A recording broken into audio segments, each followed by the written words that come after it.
Yeah, I think we're good to go. Yes, hello, welcome to this live stream. This is raw, uncut footage that I'm recording at about 2 in the morning. Yes, don't expect much in the way of coherence. This is about the Steam sale that just started today, I think, which has some truly excellent games on it. So I thought I would make a video about what's currently available, what I think is good. Obviously, you might have different tastes to me, so I recommend that you go and have a look at the store yourself. But the games that I can see on this Steam sale are truly excellent games, and I do think you should check them out because they have cut a lot off of some of the price tags. So to start with, Mass Effect, fairly old now, but a fantastic game, definitely worth your time. At least the earlier editions are. The later games, not so much. Lego Star Wars, totally worth checking out. Yep, so Mass Effect's only £5 right now, down from 50. Lego Star Wars. The Lego games they're a bit strange. All of the Lego games that I've ever seen have been fantastic to play, but they're Lego. You don't expect good games out of Lego. But for some reason, if it's got the Lego tag on it, it's fantastic. Lego Fortnite, for example, is an absolutely fantastic game. Easily the equal of... it's kind of like Elden Ring in a Lego universe, if you're also playing somewhere between Fortnite and Minecraft. So it's absolutely brilliant to play. But yeah, Lego Star Wars Skywalker Saga, £8. I've heard I've not played it myself, I understand, but I've heard it's very funny, very good. It's a very enjoyable thing to play. Firewatch, haven't played that one either. I haven't played a lot of these, but I know they're good. Firewatch got a lot of attention when I did. The reason I'm doing this, by the way, is because I have a series on my YouTube channel, which is called Popular Games on Steam in 1 minute or less, which basically covers in 1 minute the best games that you can get on the Steam platform, which Steam is basically the PC games storefront of the games industry at this point. If you've got a PC and you want to buy a game, most likely you're going to go to Steam, they'll have it, and they will have it at a discount, which is like with the Mass Effect games, its usual price tag is £50. It's 4 years old. £50, they cut it down to 4. I mean, cut it down to 5. 5 is an excellent deal for this game.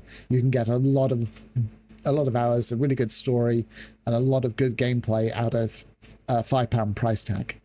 That's why I'm covering this. That's why I run an entire series called 1 minute or less, which is entirely focused on the Steam store, because it is the place to go for excellent games. And the review rating as well is normally something you can trust. I cannot believe the cursor was hidden this entire time, but it was. Okay, let's just move on with it.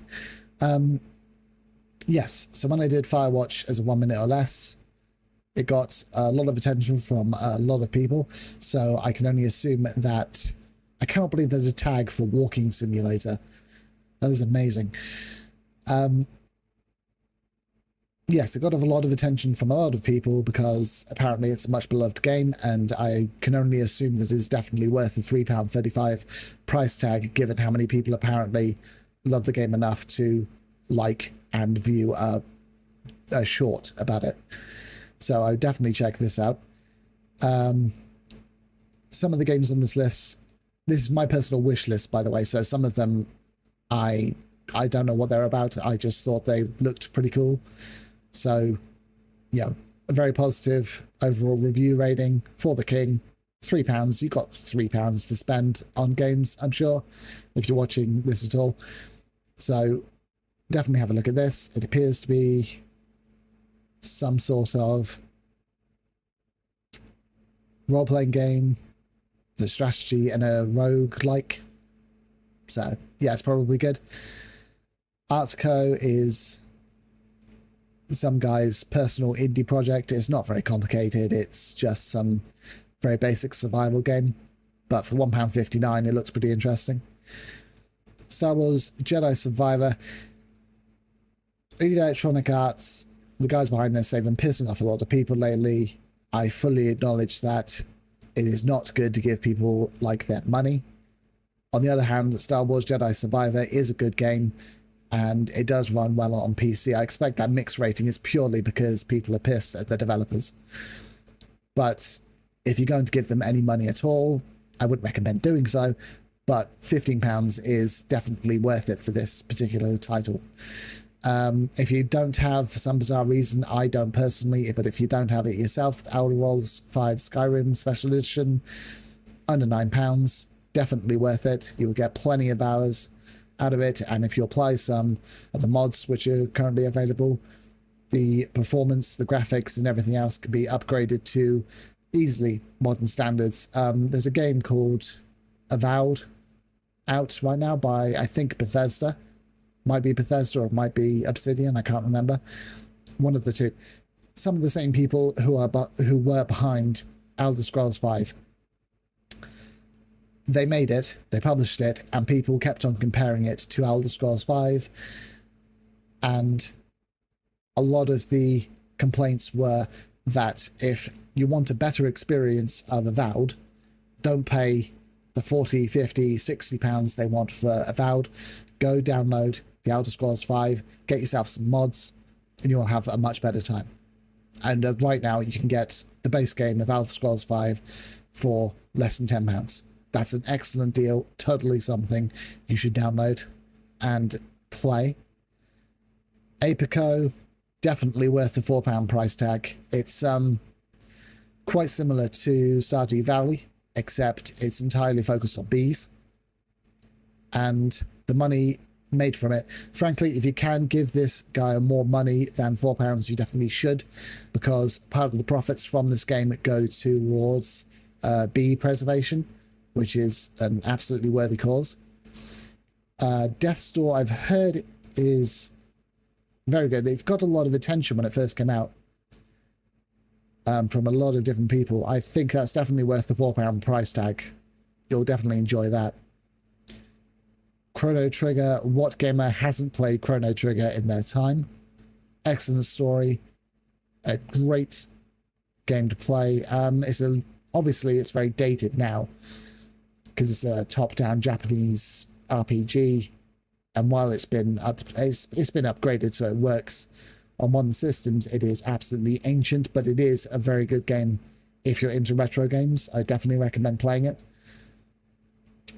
Fable Anniversary. Fable, always worth a go. It's a bit hit or miss with some people, but I think it's pretty good personally. The new version, I think it's Fable 4, possibly 5. Can't remember right now. I've got to look that up actually. But yeah, the Fable series is generally pretty reliable. And the first few games, they're a bit dated now, but they're still worth a go, I think. Goat Simulator 3. I actually have Goat Simulator 3 just on the Epic Game Store. That is an absolutely fantastic game that I have autism and ADHD myself, and Goat Simulator 3 is basically you play as a goat and you run around an environment and you mess with people. It's like the AUDHD simulator, but you play as a goat. It's just fantastic. I cannot recommend it enough, and it's totally worth the £8 price tag, and it is heavily co-op focused. If you're enjoying games like Split Fiction, for example, that just came out, Goat Simulator 3 is absolutely worth your time, especially for the £8.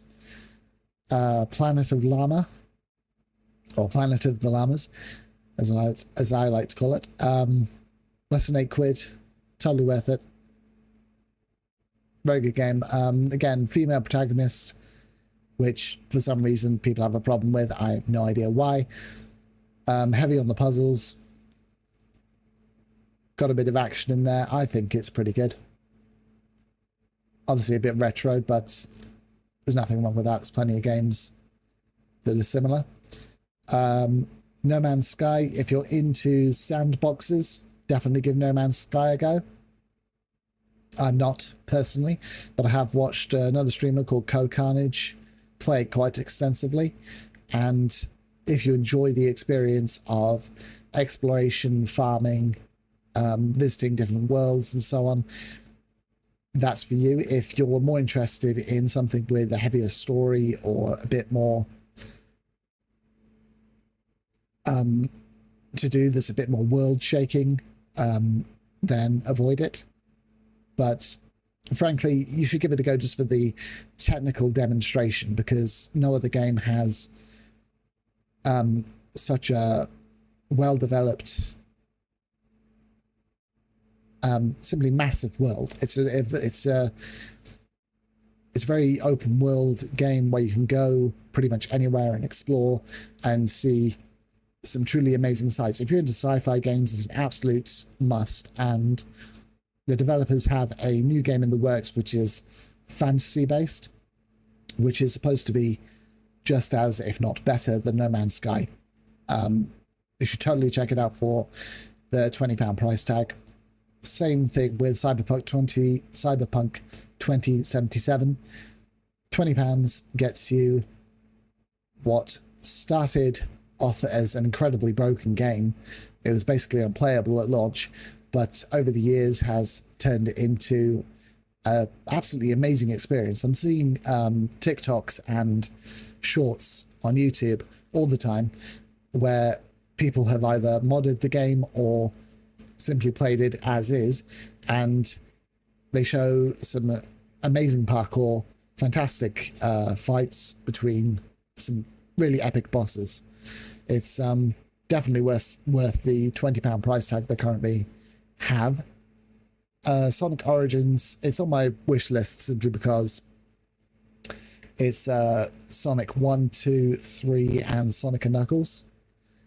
All the classic games that I played in my youth, and they're incredibly fun, very well crafted experiences.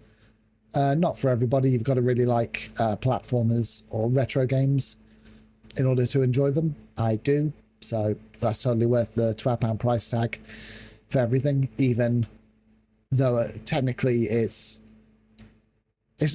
more like it's worth about £5 for everything, in my opinion, but it's definitely not worth the 27. 11's just about acceptable. I noticed that a lot of these studios have a tendency to buy the rights to very, very old games and then try to charge obscene prices for them. Square Enix, whatever they're called, is a company that does that all the time. They try to sell like Final Fantasy VI for 20, 30, 40 pounds today, and for a top-down RPG, I don't care how good it is, people aren't going to pay that kind of money. They're going to, let's say, use other methods in order to play the game. They're not going to pay through the nose for that kind of experience. Tchia is an indie game that's somewhere between Legends of Zelda, Raft, and yeah, it's pretty much Legends of Zelda and Raft, I think. It looks pretty interesting anyway. It's a very colourful sandbox game, open world. It's definitely worth the £10 price tag. Final Fantasy VII is on here, the original one, not the remake. Again, I played it when I was very young, and the original is a fantastic game even now. If you can look past the graphics, it's mostly for nostalgia as far as I'm concerned, but that's currently on sale for £4. That's worth it if you got a spare £4 sitting around and you want to see what gaming was like back in the day. Somerville, I saw some clips of this the other day and it looked interesting. An adventurous, an atmospheric, emotional adventure game.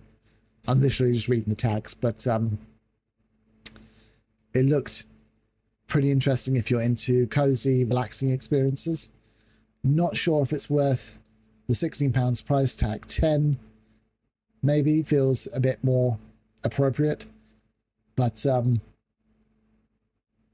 yeah, if you're into that kind of game, it's probably worth a look. Spider-Man 2 was recently given a PC release. Had a lot of problems on launch because they didn't optimize it for PC properly, which was kind of funny because it was supposed to be the PC remastered. So work that one out if you can.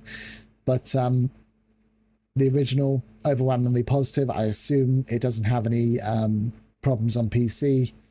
And Spider-Man 1 or Spider-Man 2, they're both excellent, excellent games. Swinging through the city, the mods available for it, the story, the general gameplay experience. It's absolutely fantastic. Again, that's one I keep on seeing a lot of TikToks and YouTube shorts about, because people love just swinging around through the city and recording themselves doing it. That kind of experience, you don't get it from any other game. You only get it from the Spider-Man games themselves, and for £25, that is most definitely worth it. I think it's only about 3 years old as well. So yeah, definitely check that out. Ratchet & Clank Rift Apart. One of these days, I'm going to replay the entire series from the first game all the way through, every single version, because I've never played a Ratchet & Clank game I did not absolutely love playing. Every single one of them is just a complete banger in my book. I've always played them all the way through to the end, 100%, got everything unlocked, played right through. I love the story, love the characters. I've never had a chance to play the newer ones for the PS3, PS4 and PS5, and now they're starting to bring them out on PC. Every single game should be released on PC, in my opinion. But yeah, for £25, that is absolutely worth it. You should totally play this. I cannot recommend this more. Sekiro Shadows Die Twice, Game of the Year edition. If you like Elden Ring, if you like any of the Dark Souls, Bloodborne, all of that, definitely check out Sekiro. I think there's another game too. Something like The Last Samurai or something. Yeah, just any of the recent samurai, oriental, Japanese style games, definitely check them out. They're totally worth playing. Sea of Thieves 2024 edition. I haven't played it.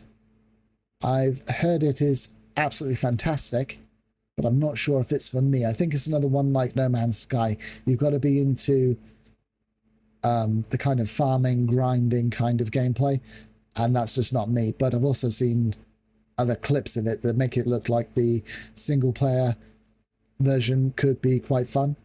So yeah, Sea of Thieves 2024 edition, £20, probably worth it. Probably worth looking at if you're looking for something to play in the pirates genre. Eastward, I think, yeah, it's an action RPG. I've heard a lot of good things about it, seen a lot of TikToks about it, but I honestly can't remember anything about it right now. But it does look pretty good just from the screenshots. And it's got a very positive review. £11, probably worth it. The Stanley Parable Ultra Deluxe.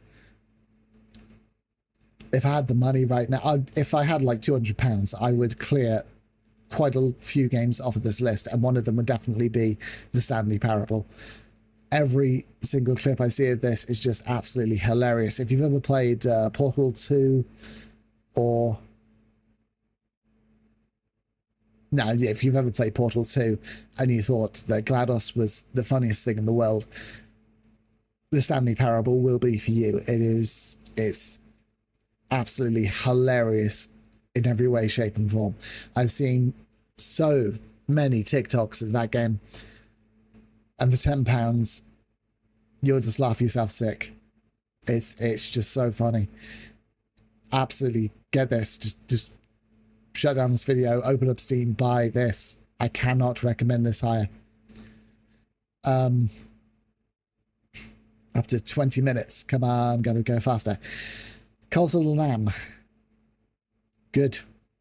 Very good. Overwhelmingly positive. Totally deserved. £10. Cheap. Excellent game. If you like roguelikes, you'll love this. I love roguelikes. I love this. Again, haven't played it. Would buy it right now if I had the money. I don't, but I'm totally recommending it. It is immensely perverted, though. I will warn you. Unless you've got a sick sense of humor. If you don't have a sick sense of humor, you might want to avoid it. That's all I'm going to say. If you might want to check it out, its themes and sense of humor before you make the purchase. I think it's good. Maybe you don't because you're not into that kind of thing. Choo Choo Charles, scary as all get out. A bit jank because a bit glitchy. Not glitchy, but not the most polished thing in the world. It's made by an indie developer, like a one-person operation. But it is quite scary, quite nerve-wracking in places. And for $8.37, that's totally worth it.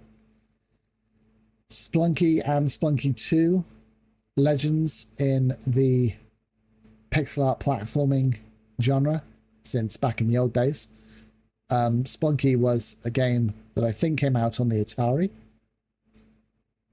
Might be the NES or the SNES. But I'm almost sure there was some version of it on the Atari, which for those people who aren't like 40 years old like myself, is an absolutely ancient console. But yeah, Splunky 2, I've heard it is very good. This difficulty tag is totally warranted, though. It is not an easy game to play, but plenty of people like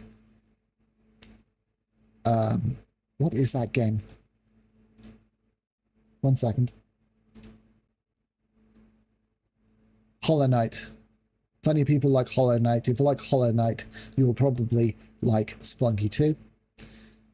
Pepper Grinder. Again, difficulty tag, totally deserved. Same kind of thing. Very difficult platformer, but very rewarding if you can get into it. If you've ever heard, there's a very, very old game called, game series, in fact, called James Pond. Look it up. If you can get a hold of a copy, play it. By any means necessary. It is one of the most difficult games I have ever played in my entire life. It will challenge you. It will frustrate you. It will make you cry. And imagine playing it without a save mechanism, because I did. The platform, I think it was out on the Mega Drive, and this was before that we had save cards. You had codes to skip levels, and you had cheat codes to make you invincible and a bunch of other stuff, but you couldn't save the game. There was no save files, no recording your position, no save scumming, nothing. I played James Pond. I played it until I died, and then I went back to level 1, and then I started all over again. That's why I love roguelikes, because my formative experiences were with games that absolutely slapped you around. James Pond, the entire series. Play it, but never, never save your position. That will challenge you. That will challenge anybody. It is Dark Souls, Elden Ring. It doesn't hold a candle to a game that puts you back at level 1 every time you die, and it's a difficult, difficult platformer. Take my word on this. Play James Pond if you think you are hot shit, because that game will teach you you are not. You are definitely not hot shit.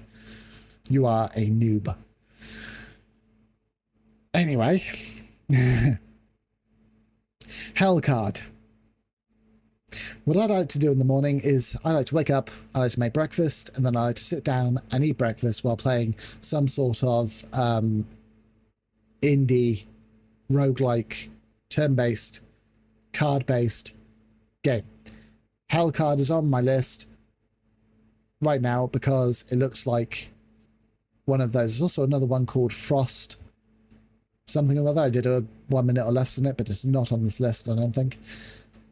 But yeah, I need a new game like this because I've been playing one called Just going to scroll down for a bit. Where are you? There we go. Pirates Outlaws. I've got Pirates Outlaws 1. I've been playing that for too long. I have basically completed the game at this point. I've done everything. I've gone everywhere and achieved all that I can. I'm waiting for this to come out because I expect that will be just as good as the first one. But yeah, it's just my daily routine. I boot up a roguelike deck builder card game of some sort, and I play it while I'm eating. It's something to do while I eat. And that was it. Wild Frost. Wild Frost is the other one. Yeah, so pixel art cards. £12. Totally worth it, because someone like me could probably play that for upwards of 100 hours, simply because it's part of my morning routine, basically. It's got to be turn-based. That's the whole point. It's like I can stop and I can eat something and then carry on, which is what I do every day. Liza P, if you like Bloodborne, Dark Souls, and Elden Ring. Soulsborne, generally. Liza P, not made by FromSoft, but in the same genre, and has been widely proclaimed as a good competitor to anything FromSoft could create. It's got a good story. It's got lots of hard battles. It's got a very atmospheric environment, and people have really enjoyed it. Rust, I've heard good things about, but I've not actually had a chance to play it. Survival Crafter, open world, not much of a story, I don't think, but is apparently quite good. Probably worth a £21 price tag. Another Crab's Treasure. I'm actually making a video about this right now. When it comes to AAA games, I'm not a fan of the top, what they call the top of the industry. The AAA games developers, Capcom, FromSoft, all the rest of them. I think they're basically a bunch of tryhards. It's as simple as that. A tryhard is someone who puts a lot of time, a lot of energy, a lot of effort, and has a high price tag on their games, but they're not as good as games such as Another Crab's Treasure. Another Crab's Treasure is basically Elden Ring if it was made by more passion than money, and which costs you a fraction of the price. I looked at Elden Ring. They're currently charging £50 for Elden Ring, and you can get this for 16, normally 27, like literally like half the price even without the sale, and the experience is equal to Elden Ring easily. It's a bit more comical, it's a bit more fun, a little less grimdark, but the experience, the boss battles, the difficulty level, I mean, it even has the tag Souls-like. It's basically Elden Ring from another direction, and it costs a fraction of the money, and the money is actually going to the developers. FromSoft is a corporation which has part ownership by Sony and a company called Tencent. Sony, the usual corporate overlords, they're not too bad really, but Tencent is thoroughly evil.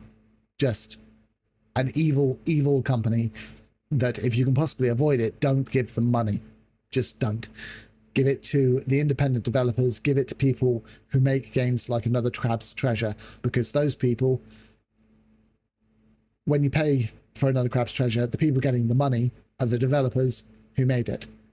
Those people deserve your money. FromSoft don't. The people who work for them get paid salary. They are disposable as far as FromSoft is concerned. They will hire and fire them at a whim. The guys and girls behind Another Crab's Treasure don't do that.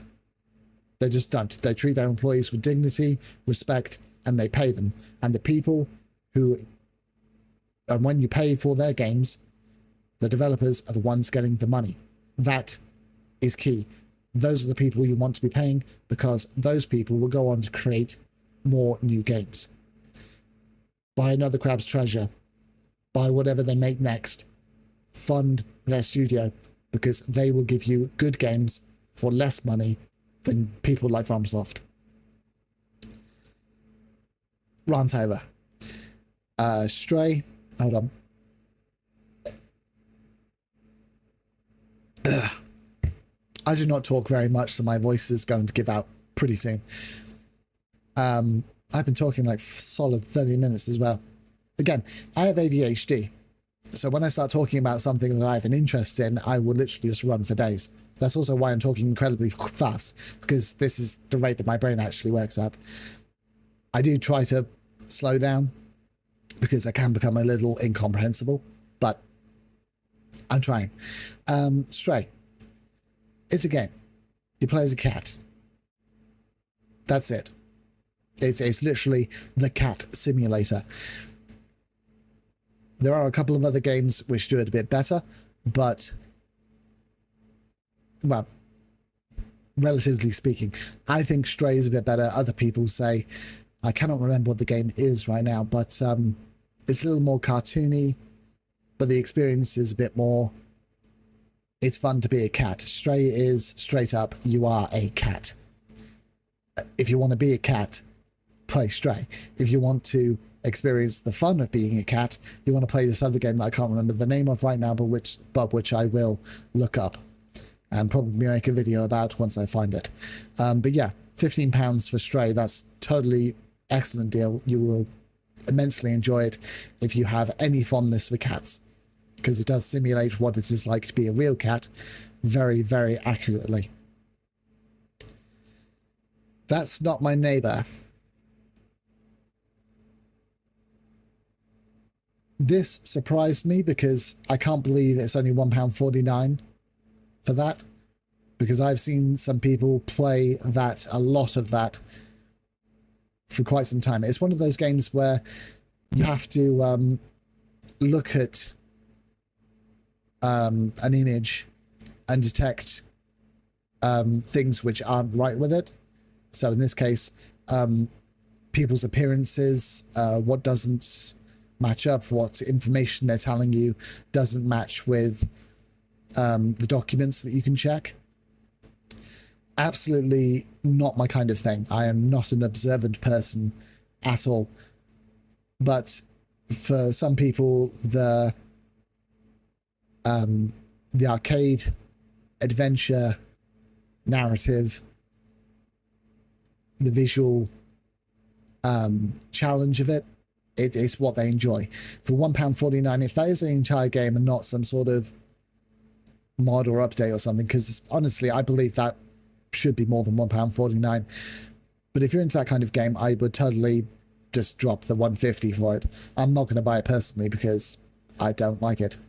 Simple as that. But I've heard it is, I've seen tons of TikToks about it. I've seen people play it to death. So it's definitely something I can recommend, but it's only something you'd buy if you are interested in that kind of game.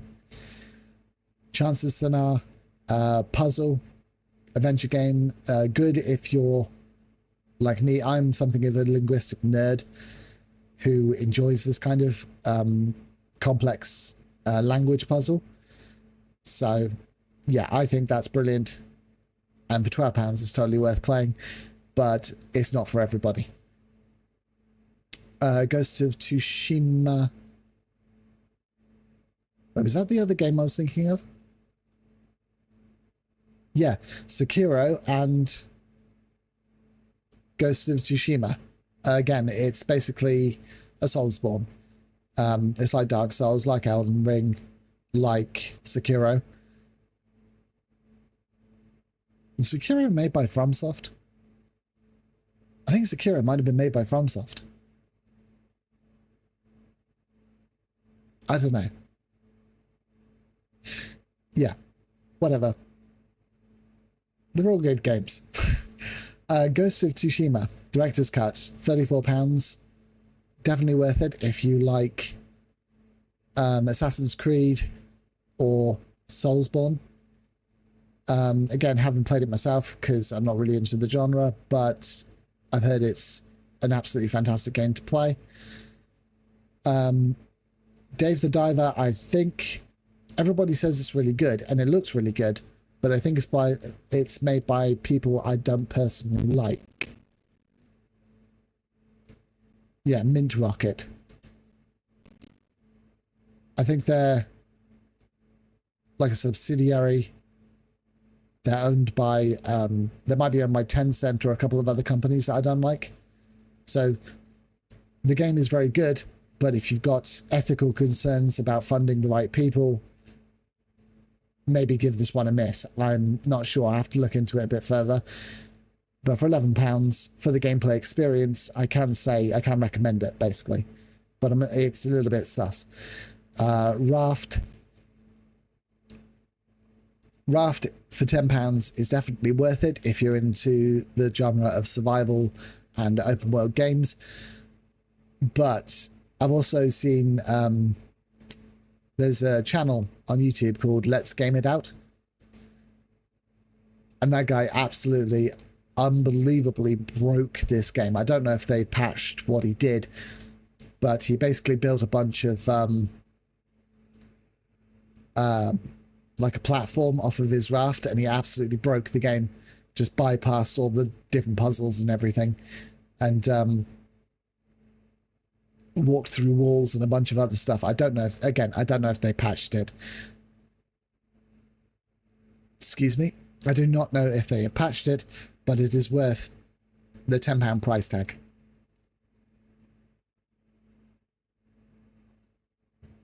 No Rest for the Wicked.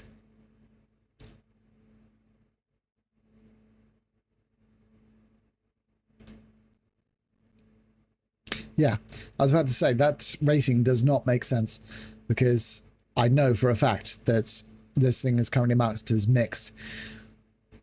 No Rest for the Wicked is a Soulsborne, a difficult action role-playing game, top-down, very precise. If you like Hades by Supergiant Games, you will definitely like this.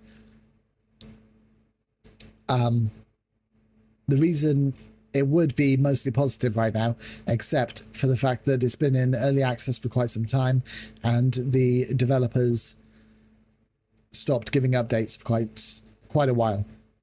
If you look in here and scroll down, yeah, here we go. Literally all the negative reviews are about the updates, future content being delayed, and nerds sucking. Okay. About no multiplayer, play the game, which is about 20-30 hours at the moment, which is about worth price tag.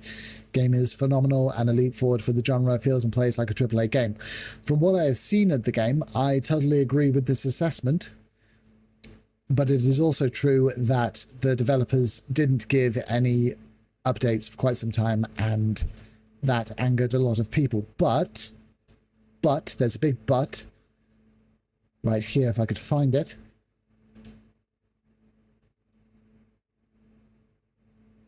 For some reason it's not listed. That's weird. They did give an update very recently, I think, where they announced a lot of new...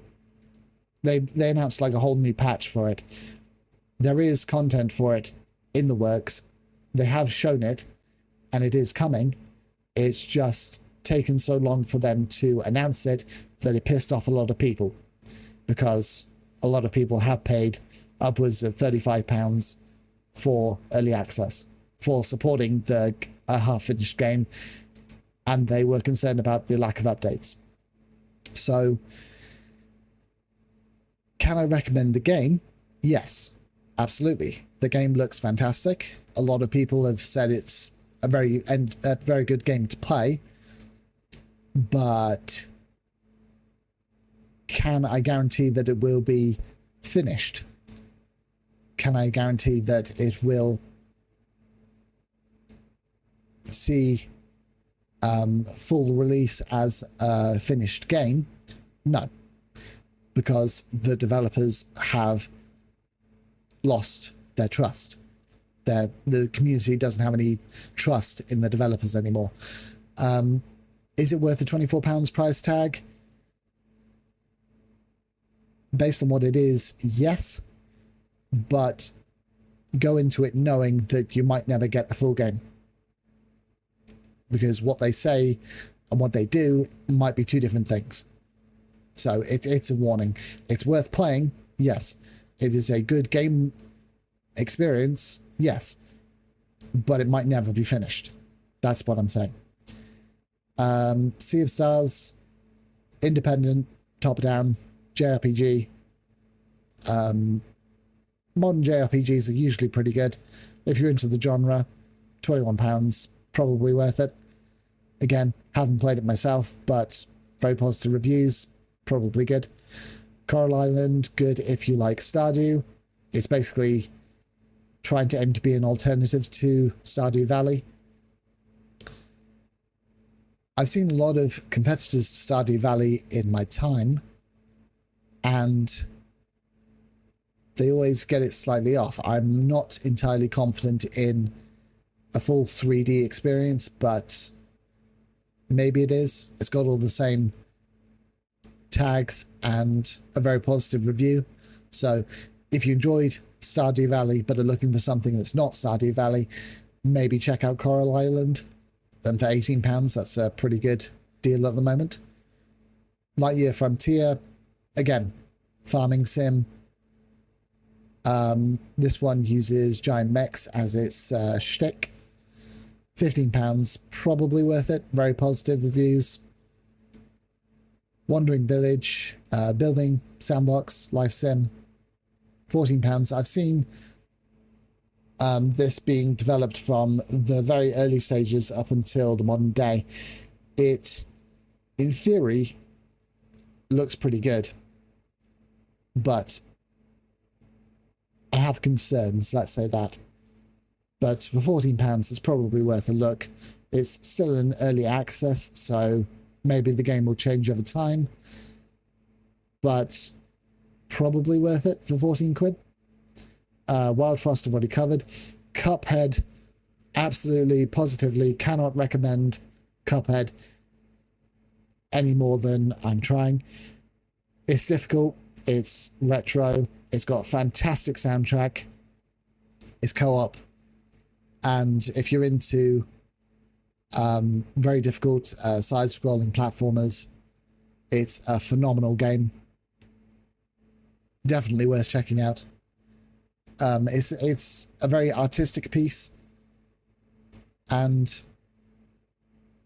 just a fantastic example. I'm getting tired. It's just a fantastic example of the genre. For $10.49, absolutely worth the purchase right now. Dreamlight Valley is on my list because I've seen other people play it and it looks quite fun. Disney is obviously an evil corporation, and you absolutely should avoid funding them, but if you don't care about that kind of thing, and some people just don't, have a look. Could be worth your time.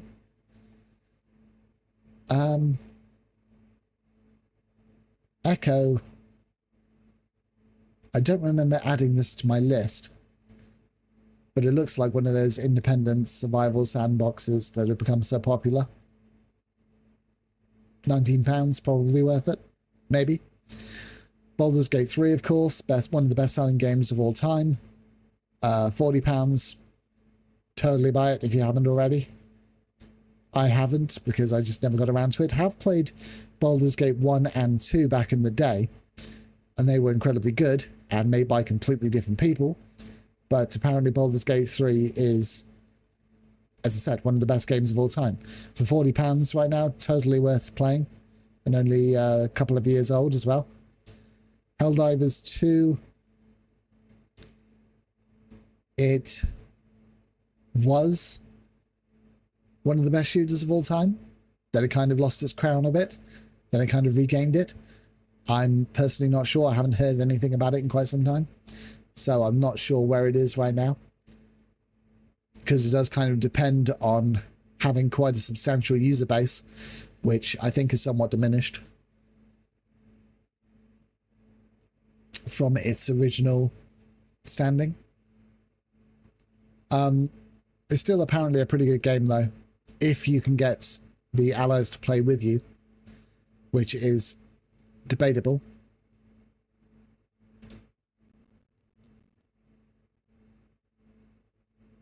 Yeah, it's still very positive even now.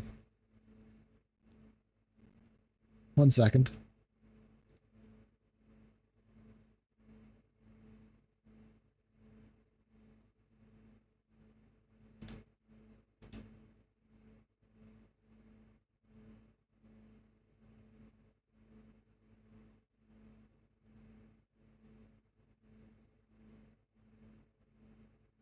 Yeah, from what I know about the game, this one's probably pretty accurate. Pause the video now if you want to read it.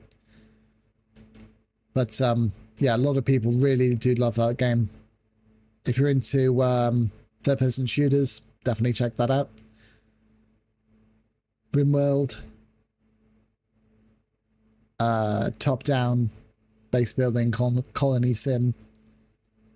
Again, if you're into the genre, a lot of this really is quite subjective. You've got to be into the type of game that's on offer. I'm not that much into colony sims base buildings when they're top down. I'm just not, but plenty of people are. Apparently that's one of the better ones, £23. I'm more or less going to skip over Zero Seavert because I have no idea if it's good or not, or even what type of game it is. It's a lot of these games I've just added to my list because they looked good in some way at some point. Probably saw a TikTok about it. Tiny Glade is more artistic than anything else. I think it's very sandboxy. You basically just build very cute looking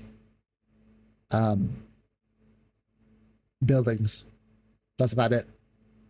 There's not really much of an objective, but for around £10, that's probably worth it if you're into that genre. Escape the Backrooms is simply on my list because it's the Backrooms, and I'm waiting for someone to get it right. For £6, I will definitely have a look at that at some point. I did hear it the other day about a story. Apparently someone made a Backrooms game, and someone else came along and copied it.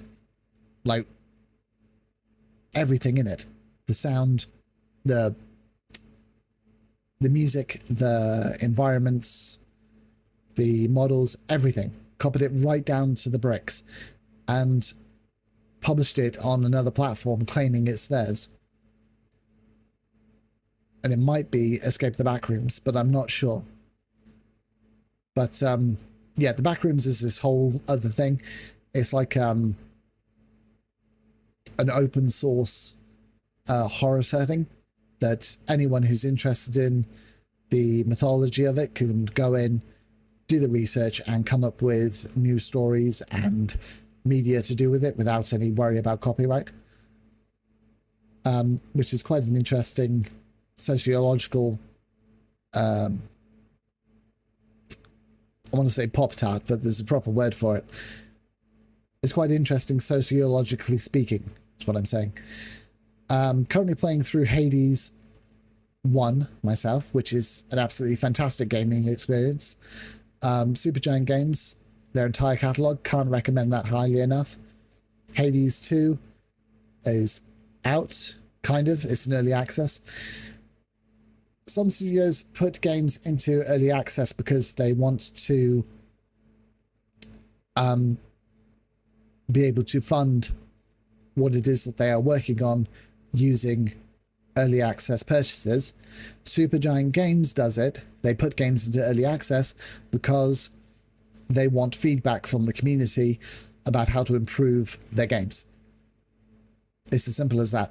They want people to buy it and play it so they can then make changes to it. So when they do take it out of early access, it's the best game it can possibly be. Supergiant Games make fantastic games. That's what they do. That's what they're good at. Bastion, Transistor, Pyre, Hades, Hades 2. Each one of them, fantastic, overwhelmingly superior gameplay experiences if you're into the genres. genre. They're top-down, they're roguelike, they are action-based games, superlative storytelling, superlative graphics. They make good games. It's what the company does. There's no messing around. And their price tags are always perfectly reasonable. £25 for Hades 2, even in early access, it's totally worth it because they will definitely finish the game at some point and it will be an absolute banger. Yeah, definitely buy that. Wonderstop. Wonderstop is very interesting. Apparently, I haven't checked this, but it's made by the same people who made the Stanley Parable. They make weird games. The Stanley Parable is hilariously funny, but it's also psychologically bent. It messes with your head. Wonderstop is the exact same thing. I have heard someone who had anxiety issues buy the game, play the game, and find that it gave them panic attacks because the story was that psychologically impactful. So, yeah, you see only 292 people have played it. It's been like 3 days. So no one's really playing it. And some of the feedback on the game is like, I was expecting a cozy game and got something else. And this gave me a panic attack and a few other things. Also, if you see product received for free, don't trust whatever it says underneath it. That's just it. Only a very, very, very stupid person reads product received for free and then believes a single word written underneath. Just don't do it. But yeah, a lot of other people think it's absolutely fantastic. They played a good 10 hours of it, so I assume they liked it. But yeah, it's an interesting game. It's very psychological and can be traumatizing if you've got the right kind of trauma yourself. But the story's interesting. It's cozy, farming sim, life sim, and has a very unique plot. Let's say that. It's totally worth the £18 they're asking for it. But maybe look up what you're buying first, because the type of people who play cozy games are generally the people who don't play other types of games because they're too emotionally fragile. Some of them anyway. Others are absolutely psychotics who for some reason find cozy comforting. It's weird. And that's about it for the sale. Got a few other games still on my list. Bitcraft Online I've seen recently. I'm currently waiting for that to be released because it looks quite interesting. Although it is one of those games which, hold on.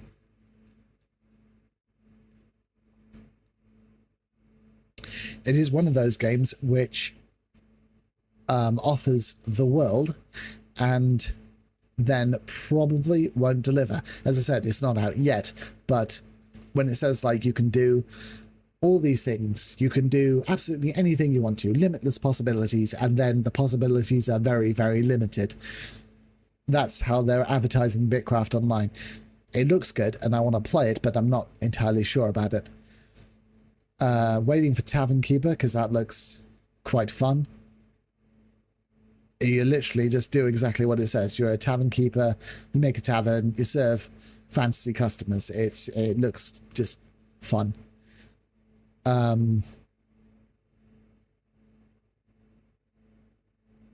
That's another roguelike deck builder,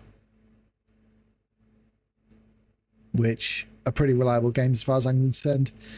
Another roguelike deck builder, Pirates Outlaws 2. As I said, play Pirates Outlaws 1 to death. I will absolutely be buying this as soon as it comes out and playing it every single day. If you're into the genre, definitely check that out. I think it's pronounced Cairn. K-A-I-R-N rather than with a C. It's basically in the spirit of Only Up, where you just climb a mountain in difficult circumstances, which looks, as the tags say, atmospheric and pretty interesting. If you always wanted to climb a mountain but are not the outdoorsy type, that's probably worth a look. Again, it's not released yet, so you have to wait, but it's supposed to come out this year. Marvel Rivals, if you don't know what Marvel Rivals is, go and look at it. I'm not about to explain. I honestly thought Elementalist was out, but apparently he's still working on it. I've been looking at that for literally years. Like, it must have been in development for a good 10 years now. But it does look pretty interesting every time I see it on my TikTok and things. Driving is hard, only up in a vehicle, totally worth £6. Pushing it with Sisyphus, even. Syphilis, that's a disease. Sisyphus, yeah, only up with a boulder. Simple as that. I've been looking into Minecraft lately because some guys have been... A guy on YouTube has been working on a fantastic asset package for it, and I know there are plenty of mods for it. And Minecraft Dungeons is apparently quite good. Top-down dungeon crawler, right up my alley. And has very positive reviews for £17, probably worth it. Season, A Letter to the Future, open world, mystery, visual novel, heavy on the narrative. It's a cozy game. You basically just explore and talk to people, and I like playing games like that, and games like Power Washer Simulator. That's actually on sale right now. I don't know why it's not in this list, but Power Washer Simulator is definitely one you should check out.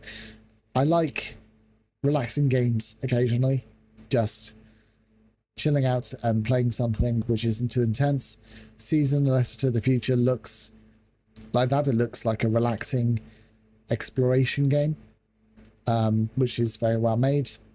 Probably worth £21. Won't be of interest to many people, but I think it's interesting personally. Library of Ruiner. Card game, difficult deck building. Again, looks interesting to me, but I haven't looked into it too deeply yet. The 2 Point games, 2 Point Hospital, 2 Point something, and 2 Point College or University, 2 Point Educational something, and 2 Point Museum. Very well made games, but they can be a little bit complicated. The win conditions are quite specific, and if you don't know exactly what you're doing, you can quite easily fail at the most you think you're winning but you're actually not kind of experience. They're good games, they're quite funny in places, but you can lose when you don't intend to, if you get what I'm saying. Elden Ring Night Rain is coming out. The price on that's very surprising. £35 for the base game. But yeah, unlike Elden Ring proper, it's more about the co-op and more about the fightings. It's more about, what do you call it? Spectacle fighting? Action fighting? Rather than Elden Ring's traditional difficulty. It's basically a more action style version of Elden Ring, I think. That's what I've heard. I don't actually know personally. Monster Hunter Wilds is controversial and something I'm looking into, not because I actually like the Monster Hunter series, because I don't like any of the Monster Hunter games at all. I don't like playing them. I don't like watching media about them. I do not think they're good games personally, but a lot of other people do. Apparently it sold about 8 million copies in about 3 days, which is pretty damn impressive. But it's a AAA game. It costs £60.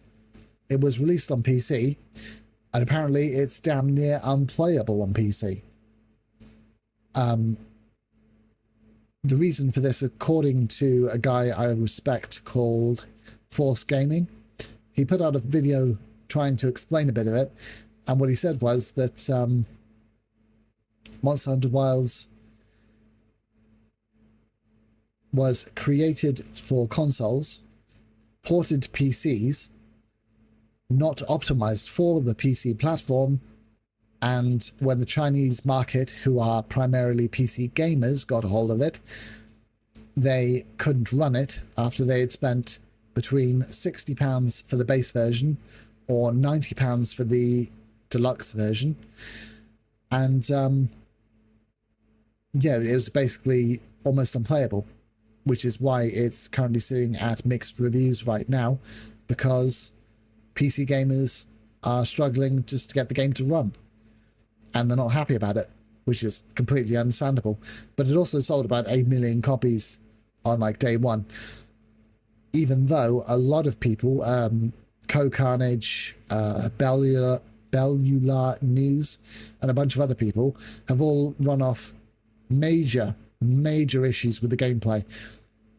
The user interface is broken, the story is badly written, the multiplayer is difficult to set up. Just trying to actually group up with other people is very difficult, and there is a lot wrong with the game. But apparently people really enjoy the combat. But I've seen the combat, I've seen videos of it, I've seen Co play it, but and it doesn't look all that interesting to me. I mean, it's not like you watch videos of Helldivers 2, and that is good, solid action gameplay. And then you look at Monster Hunter Wilds, and it's like, so you ran up, you hit the monster, and then it got up, it ran away, it tried to attack a bit, then you knocked it over and you hit it again. There wasn't a specific command of targeting on a limb, there wasn't using a specific weapon on a specific creature, there wasn't any finesse, there was just basically run up, hit monster until dead. So I do not understand the appeal of the game, because if the story is not good, the UI is not good, the multiplayer isn't good, it doesn't run on PC properly, why did it sell 8 million copies in 3 days? That's what I'm trying to find out. And also exactly what the truth is behind why Capcom didn't see fit to stabilize the PC version. Because for £60, you should be getting a working game. Especially when it's been, I think it's about 2 weeks since it came out now. There should be a patch. There should be fixes being released. And according to Force Gaming, what he said was that they told people to update their graphics drivers, which, if you understand the context of that statement, is absolutely hilarious. Like, it's not the graphics drivers. The game is broken. They know it's broken, but they're telling people bad advice to try to save face. And it's very strange as to why.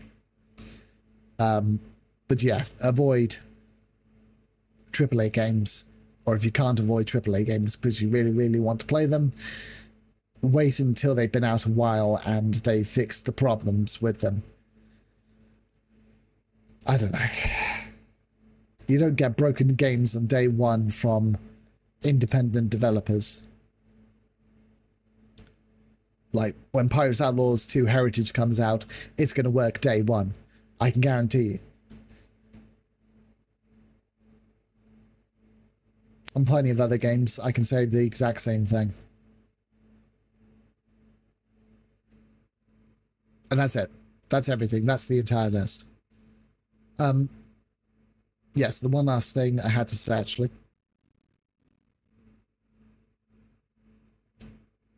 This is why all those deals currently exist. It's the Steam Spring Sale currently on now until March 20th at 10 a.m. PT, whatever that is. Apparently they retired Greenwich Mean Time in the UK, and I have no idea even now what it is. I should probably look that up.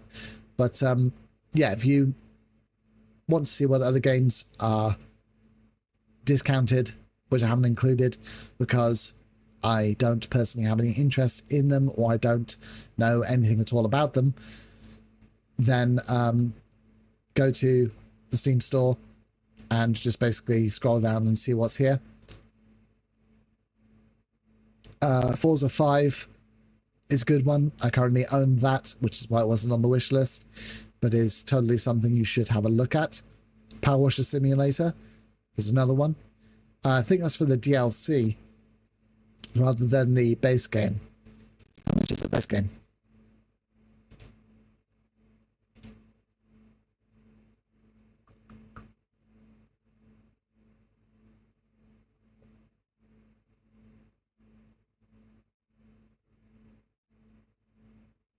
Ah,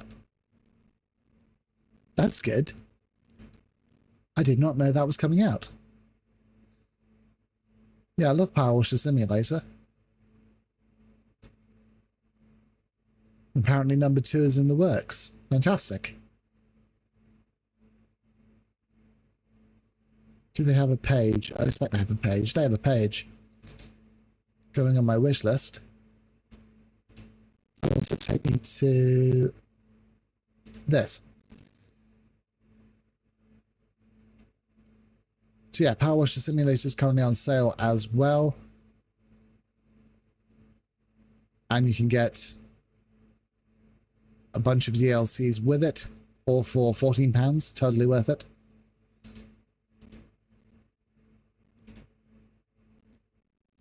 Again, it's a cozy game that's worth playing if you're looking for a relaxing, very zen-like gameplay experience. Some of the other games worth noting: skip Diablo 4 because the late game is apparently garbage. Dragon Age: The Veilguard is apparently complete trash. What's the rating on that? Yeah, see, mixed. Complete mixed. People hate it.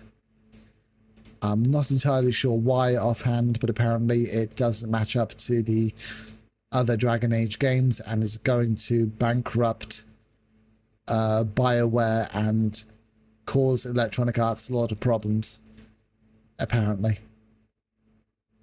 But it's not even worth the £25 they're asking. It's worth maybe 10, if that, if you really want to play it. A lot of people don't. Pal World, definitely worth playing. That's basically Pokemon with guns. It's come a long way since its original release, and it's worth the £19 to give it a go. And it's basically a letter to Nintendo telling them to do better. Because some of the recent... I'm going to make an entire video on that. The recent Pokemon games they've been putting out have been poor, to say the least. They are not good games. They are not high quality. They do not provide good gameplay experiences. And Power World does. It does everything that the Pokemon games should be doing. Plus, they have guns and survival mechanics and a bunch of other very popular, very trending gameplay that a lot of people really enjoy. Satisfactory is a good game. If you're into that kind of thing, it's a base builder where you basically just build machines and explore an environment. If you're into that kind of thing, definitely worth a play. GTA 5 is currently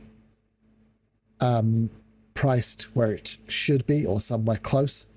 That is an absolutely ancient game. Apparently some people are annoyed about it. That's strange.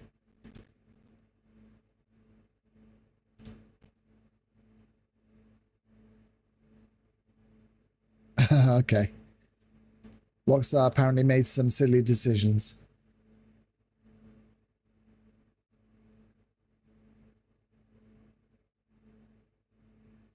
Okay, maybe give that a miss, at least until they fixed the problems. But under normal circumstances, I would say that that's a very good game that a lot of people really enjoy.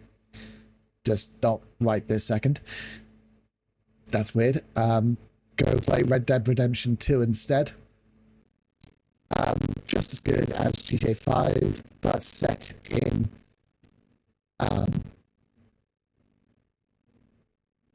Wild West, basically.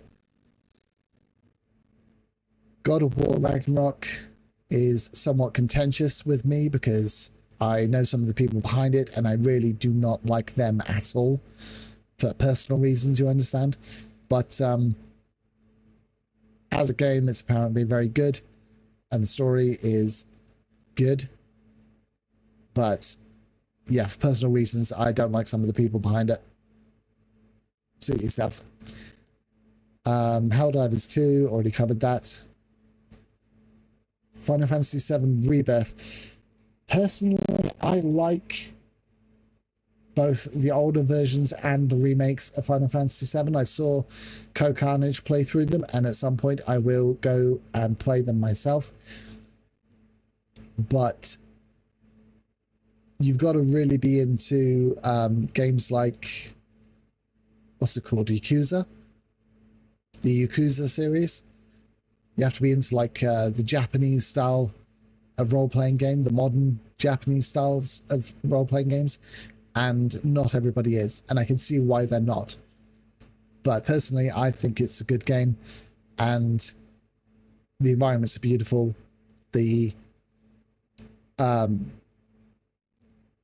was it. What you've got to understand about the Final Fantasy series is that they are about mini games. They're not just a game that you play from start to finish, like Elden Ring, for example, where you're just playing as a character and you're doing like one thing over and over again. You have a weapon, you attack an enemy. That's not how a Final Fantasy game works. It didn't work back in the day like that, and it doesn't work that way today. It's basically a whole bunch of mini games, very different mini games, all strung together in a very long line. I'm talking like 40 hours of a different mini game every hour. So 40 to 80 different mini games with fights every now and again. That's how they work. That is what they've always been. That's how they were back in the day, and that's how they are now. If you like a lot of variation to what it is you are doing, and my attention deficit disorder, ADHD condition definitely loves novelty, you will enjoy this game. If you're looking for something consistent, don't play it. That's what I'm saying. But it's totally worth the first version, because for some reason they split it into multiple parts. Final Fantasy VII Intergrade, I think it's called Intergrade, is currently £35, and its sequel, Final Fantasy VII Rebirth, is 46, give or take. They are definitely worth playing if you have a lot of time in which to invest in them, is what I'm going to say.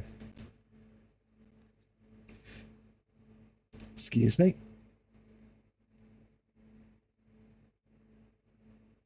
I am not going to be able to talk tomorrow. Sons of the Forest, $12.50.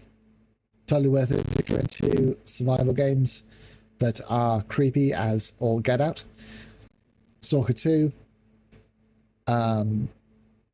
If you like Fallout, you'll probably like this. It doesn't have the humor of Fallout, but it is pretty good. Frostpunk 2. Fantastic game. Totally worth it if you're into the genre at 27. Covered those. Space Marine is supposed to be pretty good. I don't like Warhammer 40k. If you like Warhammer 40k, this is apparently a game that will make you wet your pants, but if you don't like Warhammer 40k, you probably won't like this. What else?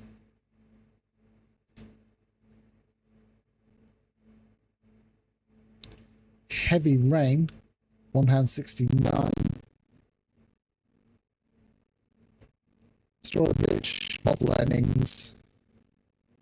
Those who are interested in narrative heavy games. Doom, obviously, pretty good if you're into FPSs.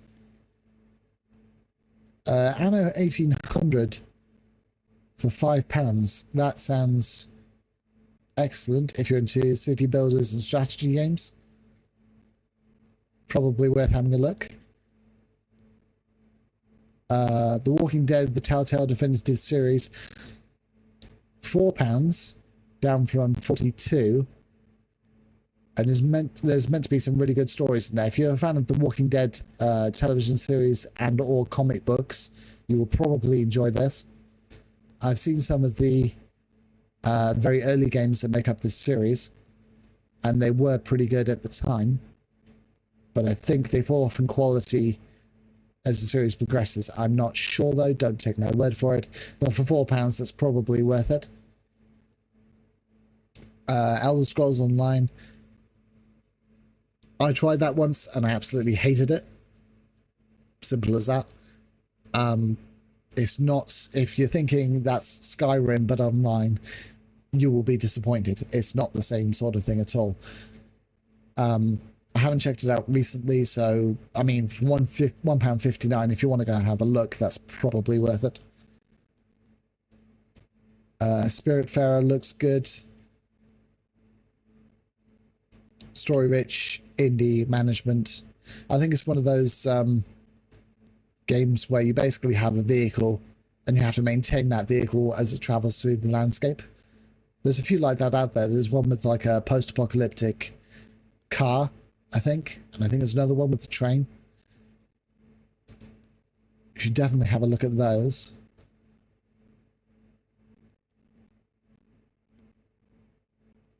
New World Eternum. That was very bad when it came out. It continued to be bad for quite some time, but apparently it picked up in quality, although maybe not recently, seeing as it's currently has mixed in reviews. I need to have a second, more like a third or fourth look at that to see what it's like these days. They keep on developing it. That's the MMORPG that was developed by Amazon, and basically what they did was they took a more or less unlimited budget, gave it to people who didn't really know how to make an MMORPG, and told them to do whatever they want. And what they produced was something that was complete shit. Simple as that. There's no prevarication that I can make. It was complete shit when it was released. And over time, and with a lot of change in personnel, I think, I haven't checked recently, but they definitely changed the lead developer once or twice. With a change in management, the game got better, but whether or not it is still good, I don't know, because I haven't had a look at it in quite some time. The new Assassin's Creed game is apparently going to sink the studio that made it, though I'm not sure who that is right now. And I don't intend to check because I've been talking straight for an hour and 20 minutes. SnowRun is good. Valheim is good. Borderlands 3, if you're into that kind of thing. Subnautica, if I had the money right now, I would totally buy it. Why is that not on my wish list? Again, that's one of those games that everyone loved when I produced a short about it, and I've seen a couple of people play it, including Charlie Bailey. Does a lot of Stardew videos. She did a 100% playthrough of it and absolutely loved it, and it does look incredible. Actually, the story is good, the gameplay is good, the horror is good when you run into some giant fish that's trying to eat you. Yeah, it's just a fantastic experience if you're interested in survival and open world exploration, and you're not too afraid of the open ocean. Apparently there's a specific fear associated with being deep underwater, and this game exploits it, because in the deeps are very deadly, very dangerous sea beasts, and it scared a lot of people. But it is a fantastic game if you're into that kind of thing. Titanfall 2 is supposed to be quite good. The Command and Conquer series, always worth a go. That's fantastic back in the day. Already mentioned Red Dead Redemption 2. I'm pretty sure Plasmophobia is quite good. 4-player online co-op, psychological horror. I think I've seen that plenty of times. This is quite amusing. I've seen a guy called Greysteel Plays, who I watch all the time at the gym. That's definitely a game worth checking out. It's a very good game, very funny. It's not the most high quality of products, but if you're into fun, silly games with a silly concept that's just mildly entertaining, you will probably enjoy that. It's got the budget of a potato, but it's fun. I think it's fun. Shadow of Mordor is apparently quite good. What was that? Dead by Daylight 5? Could be 5. Looks like 5. That's probably worth £6. Fallout New Vegas, of course, goes without saying. £5. Good game. Death Stranding. People say it's good. Some people absolutely love it for its story and open world, but it's the game that spawned the phrase walking simulator. The entire game is literally just walking around. If you're into that kind of thing, if you're more into the story than the gameplay, give it a go. £18 right now. Death Stranding 2 is in development, or maybe it was 3, I don't know. I'm not interested in the game series myself, but a lot of people like the developer Hideo Kojima, I think it's how you pronounce his name, and I think it's a brilliant game, along with Metal Gear Solid series. It's up to you if you're into those sorts of games. Coral Island is on my wish list. That's the one that I compared to Stardew Valley. I hear Slay the Spire is quite good as well. That's another roguelike deck builder that should be on my wish list.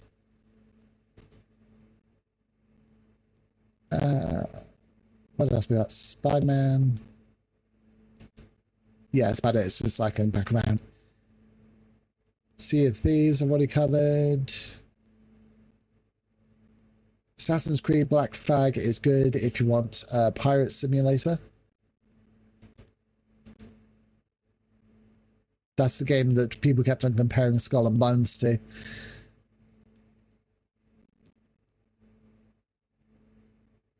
Sea of Stars I've heard is quite good. Enshrouded.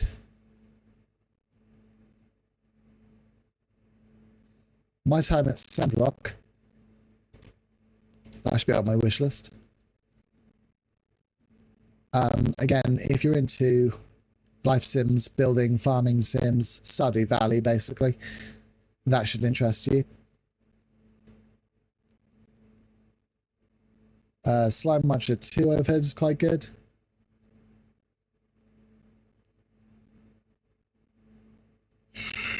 Not my kind of thing, really. Sworn.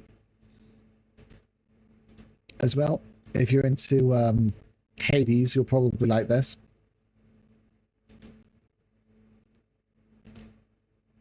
Probably worth the £20. Astroneer. If you like Satisfactory, you'll probably like this. It's a little more cutesy, but just as good. I've seen a couple of people play it. Untitled Goose Game. If you like, what's it called? Goat Simulator 3, which, as I've already said, is fantastic. You'll definitely like this. I've got to get that at some point. £7.19. Definitely worth it if you're into the genre.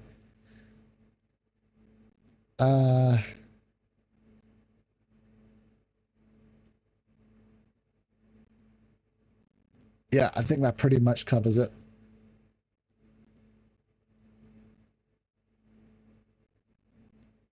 A lot of people are really enjoying Fragpunk.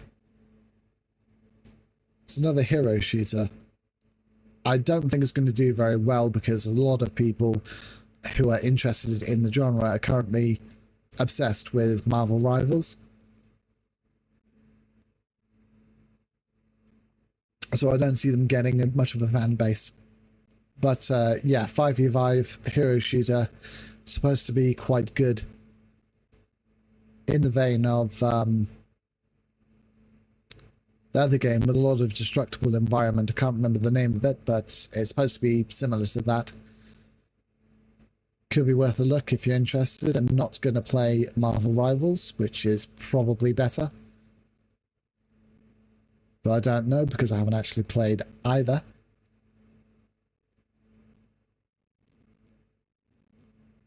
And apparently this scrolls infinitely. So yeah, that's it. I'm done. An hour and a half review of the current Steam Spring Sale. A lot of really, really fantastic games available right now for not a lot of money.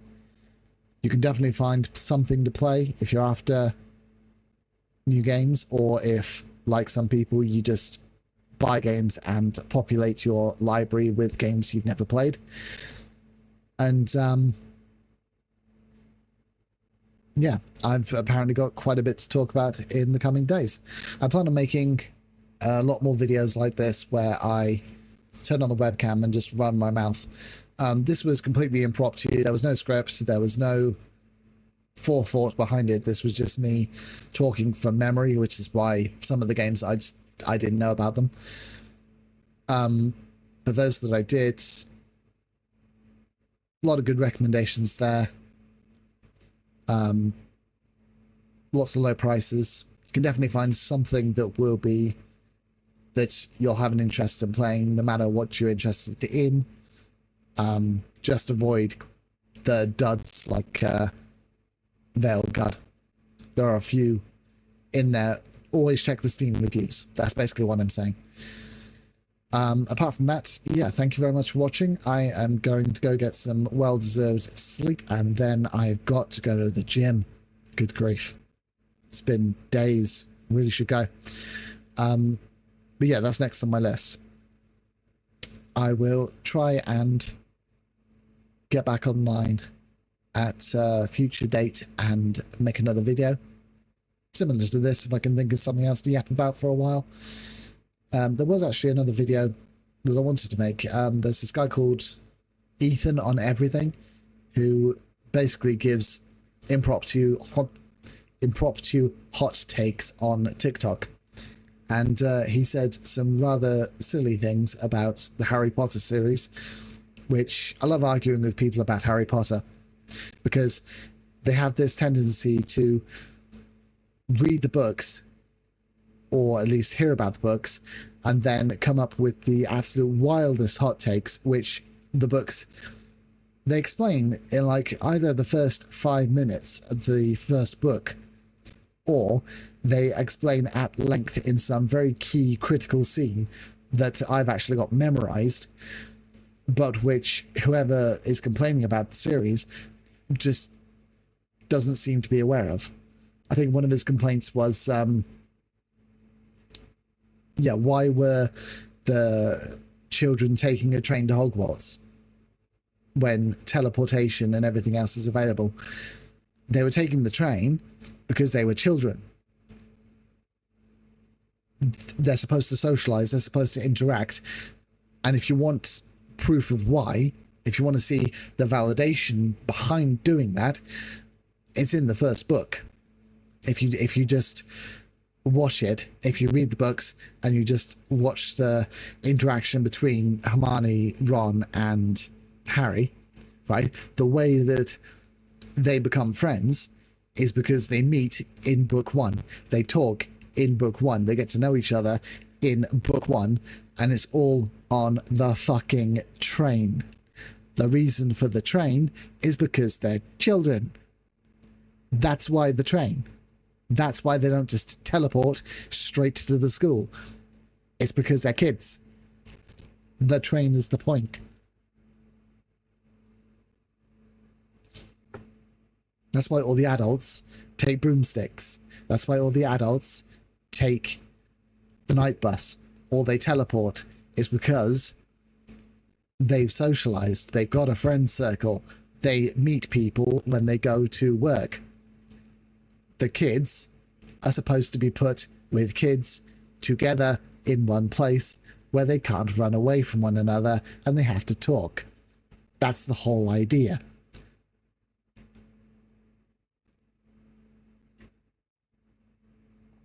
It's a bloody stupid thing to say, and a lot of people do exactly the same thing, and I have no idea why. Anyway, that'll be coming up in a future video. I've got to stop. Yes, so this has been me. This has been the Steam sale. I will do another video like this in the future. Thank you very much for watching. If you've stuck around until now, I'd be very surprised if anyone does. And I will see you next time. Thank you.